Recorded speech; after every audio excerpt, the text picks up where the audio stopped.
আসসালামু আলাইকুম। সন্ধ্যার নাস্তার জন্য আজ বানাবো মুরগির মাংস দিয়ে পুলি পিঠা।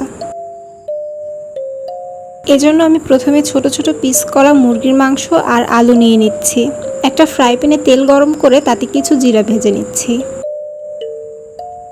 এখন কুচি কুচি করে কাটা পেঁয়াজ, রসুন আর আদা দিয়ে ভেজে নেব। সবটা নরম হয়ে আসলে এখন দিয়ে দেব মুরগির মাংস আর আলু।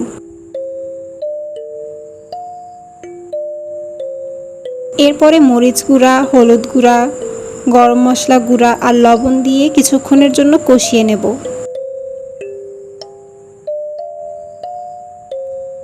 আমি প্রায় 4-5 মিনিটের মতো কষিয়ে নিয়েছি। এরপরে দিয়ে দিচ্ছি পানি। এখন ঢেকে রেখে সেদ্ধ হওয়া অবধি অপেক্ষা করব। আমার মুরগির মাংস রান্না করা শেষ, এখন চুলা থেকে উঠিয়ে নিচ্ছি। এরপর একটা কড়াইতে পানি ফুটিয়ে তাতে স্বাদমতো লবণ দিয়ে আটা সেদ্ধ করে নেব।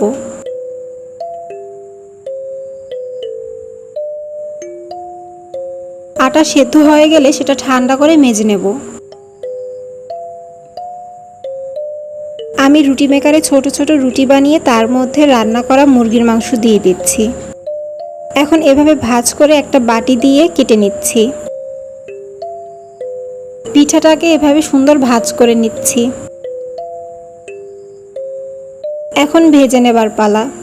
একটা কড়াইতে তেল গরম করে পিঠাগুলো ভেজে নিচ্ছি।